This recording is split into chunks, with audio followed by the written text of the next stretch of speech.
آج کی حدیث مبارکہ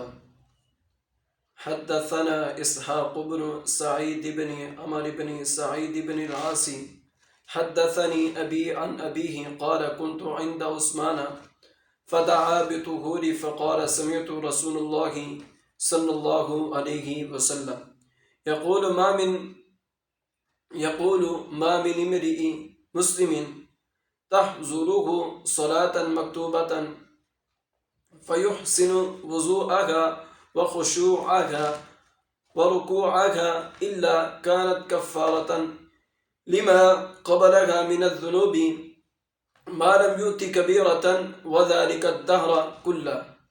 رسول اللہ صلی اللہ تعالی علیہ وسلم نے فرمایا،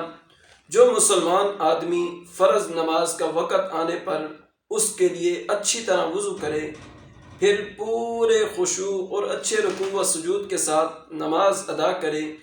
تو وہ نماز اس کے واسطے پچھلے گناہوں کا کفارہ بن جائے گی جب تک کہ وہ کسی کبیرہ گناہ کا مرتکب نہ ہو، اور نماز کی یہ برکت اس کو ہمیشہ ہمیشہ حاصل ہوتی رہے گی۔ صحیح مسلم کی حدیث مبارکہ ہے۔